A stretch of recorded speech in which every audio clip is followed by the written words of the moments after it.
Welcome, my friend, to the On the Blue Line podcast. I am your host, Wayne Mulder. This is a law enforcement podcast where we discuss topics that will empower you on and off the job. Maybe you're feeling tired or frustrated, overwhelmed, overworked, struggling to find that balance between work and home life, which I'm not so sure exists. But whatever it is, maybe you just need some encouragement, then you've come to the right place. And I'm so happy you're here. This is the 92nd episode of Morning Roll Call and the 143rd episode of the podcast. And I am in awe each and every week when I bring a new show to you. Be sure to stay to the end of today's show. I'm going to recap my recent visit to Colorado. I'm going to question, are there really normal people near Aspen? Maybe. And how important is joy when we talk about law enforcement? So if this is your first time listening, welcome. Welcome to the show. I've got two weekly podcasts. The first is the one you're listening to right now or watching. It's called Morning Roll Call, releases every Monday at 0500 Eastern Time. And it's a weekly monologue show. You and I we get to just sit down. We just get to sit here and have a conversation with each other. We discuss news, sometimes recent events, law enforcement trends, and a variety of other topics that gives you something to consider while you begin your week. Today is really just going to be a couple thoughts that I had over the last week that we're just going to quickly discuss. So the other show, which comes to you on Thursdays, is called The Interview Room. And there I sit down with people from all walks of life, not just cops, and we discuss things that will be beneficial for you for either your personal or your professional life. Last week was Eric Ream. If you haven't listened to that podcast, I'd tell you this with all of them, but I would certainly go back and listen to it. He's a great public speaker, and that really comes through in our episode because it's just mesmerizing listening to him discuss his experience growing up with a father who was in law enforcement, and his father was also the chief of police for a while. He tells us some stories, and then we really get into this whole concept of living a life of significance. So if you haven't listened to that episode, I encourage you to go back and do it. This week is a little bit different of an interview show. I'm bringing you Molly DeFrank and her book, Digital Detox. And you're like, what in the world does that have to do with law enforcement?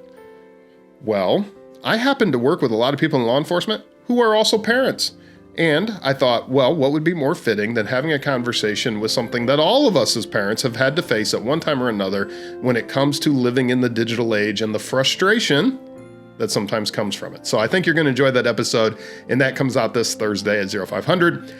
Just know the podcast is available everywhere you stream podcasts, really with very, very few exceptions if there are any, and always on video on YouTube as well as on Rumble, which is kind of what I edit the shows towards. So I do suggest watching it. If you haven't subscribed to our YouTube channel or to our Rumble channel, please do. That is probably the best way to catch the podcast.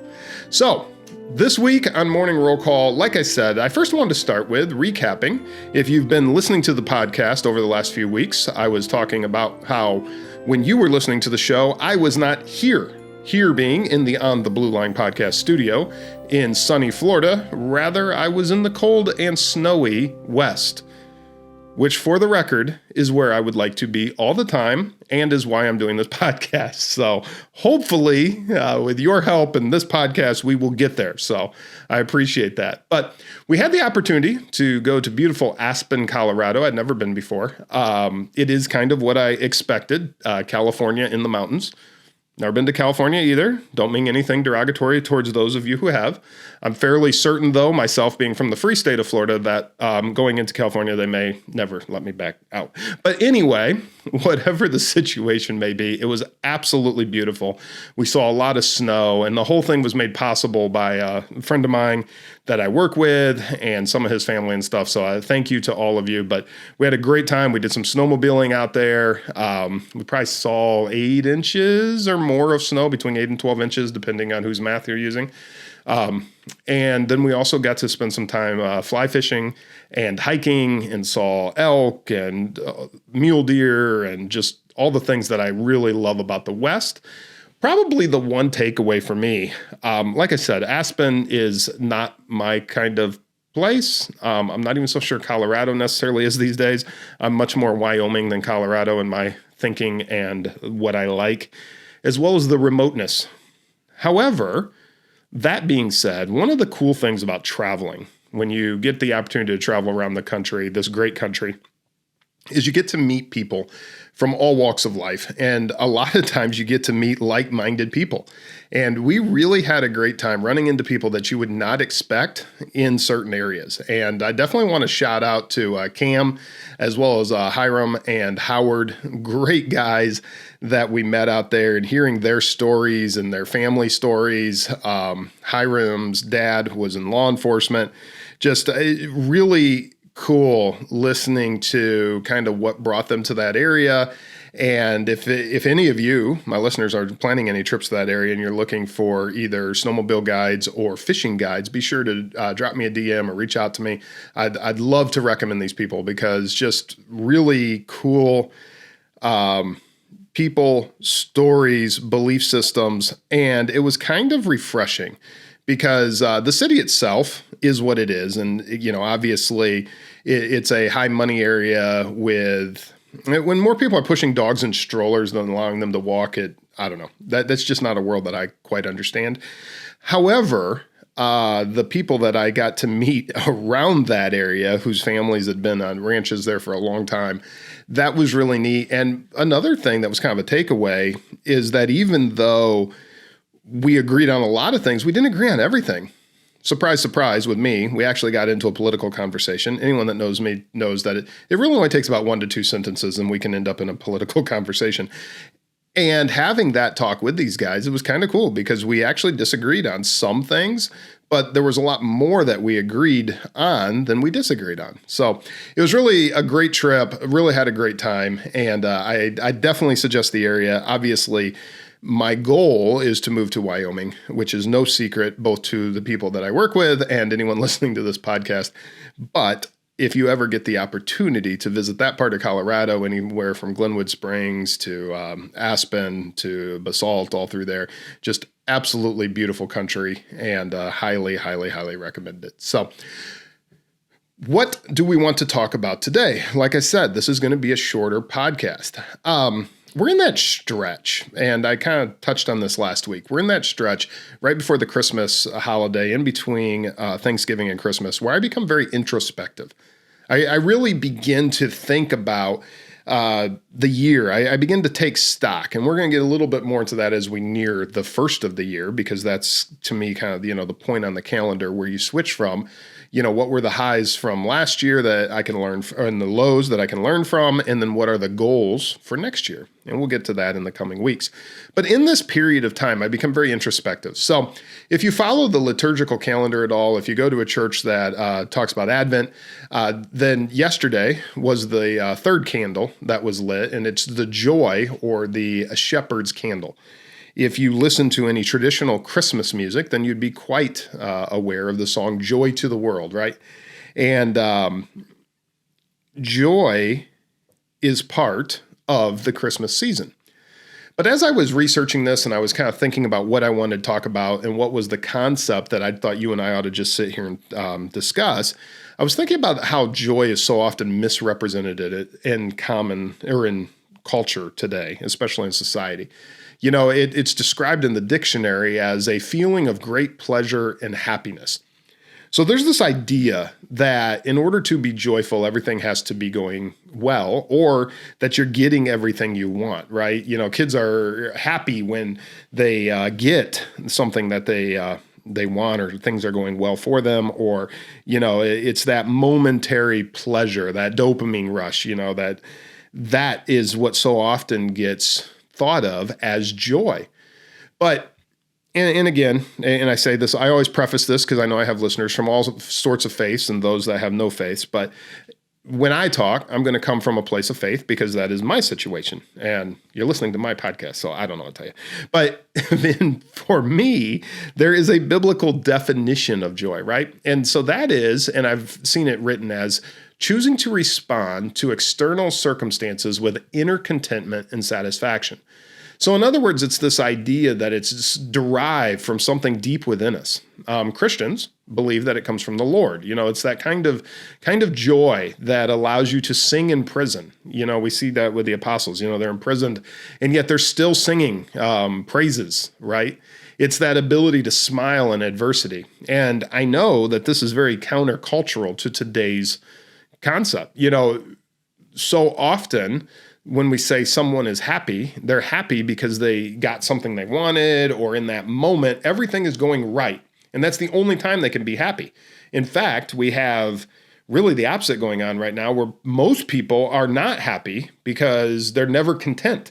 There's this feeling that, well, nothing ever goes right, and so why would I be happy? I may as well just be miserable and make everyone around me miserable.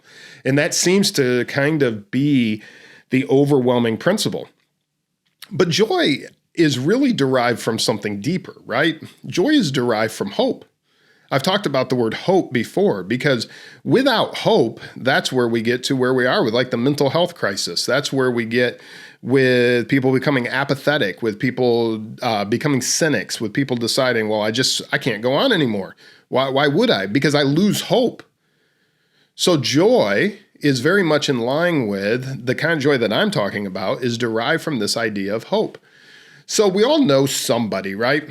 Somebody who's a positive person or a happy person. Well, they're just always happy. They always have that good attitude. They're always whistling and singing. And that doesn't mean that things are always going right for them. And there are certain people that, fake it till they make it, I guess. But there is something about having an internal joy, something not eternal, internal, something that is core to themselves, something that allows you to face adversity and pain and discomfort and still know that tomorrow could be a better day. I think this is an important concept, and I hope you'll follow me on this thought, but I think it's an important concept to law enforcement. Anyone who's worked in law enforcement for any period of time, if you've been in law enforcement more than probably 2 years, you've been through the training process, you've been out there through a couple holidays now, you realize that around the holidays, specifically these holidays, Thanksgiving through Christmas into the new year, there seems to be a spike of mental health calls. There's a spike of suicides, depression. There's suicide attempts. There's sometimes violence from family being together and then contributing factors such as alcohol or narcotics. And all these things kind of come to a head, if you would, in this time period. And law enforcement is forced or must respond and must see these. And I think one of the things as I look back over, I've been doing that career or this career, we'll say that career because the goal is that this becomes its own career. Again, different conversation. But in that career in law enforcement, I would say that becomes a key part for so many of us this time of year, is just there's this lack of joy and this lack of hope.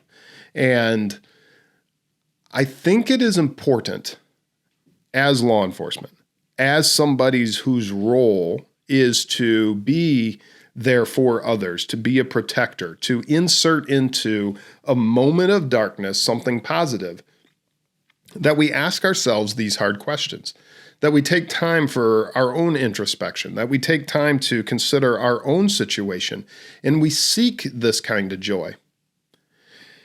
Because, we all hear the cliche. I've mentioned it many times. Others have mentioned it many times. So much it's to ad nauseum at this point. But the whole oxygen mask thing, right? In fact, 2 flights to Denver and back from Denver, they mentioned the same silliness both times.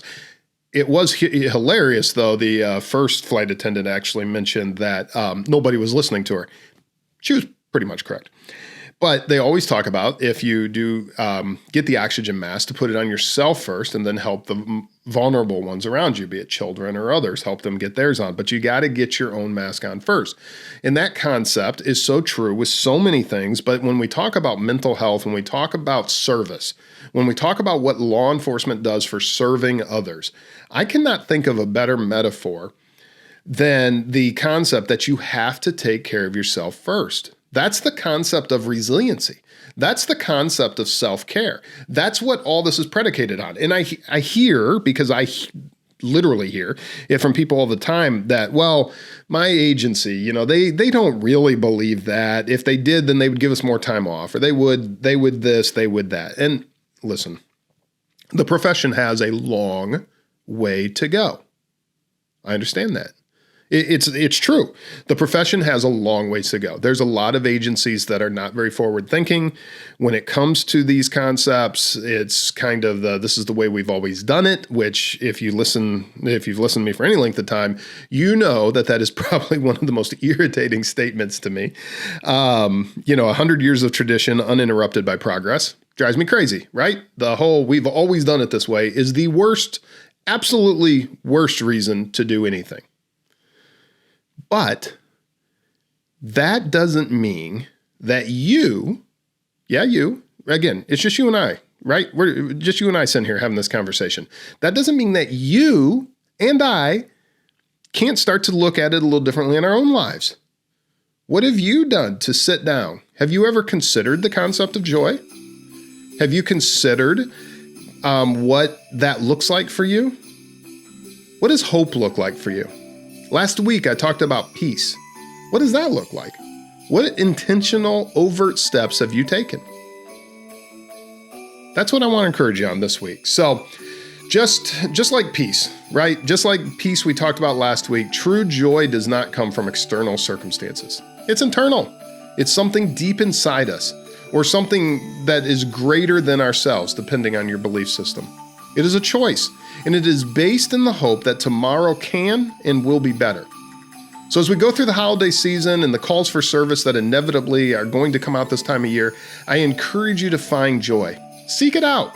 The kind of internal contentment and happiness that allows you to smile through adversity, sing through life storms, and face turbulence head on. This is not positive thinking. It's deeper than that. For those with a Christian belief system, it is knowing that Daddy's got this. I don't have to worry about tomorrow because I know who holds today. I encourage you to seek out that kind of joy, and like I said last week, to find that kind of peace. That does it for this week's Morning Roll Call. I'm going to see you Thursday in the interview room, but in the meantime, I'm going to see you out there on the blue line.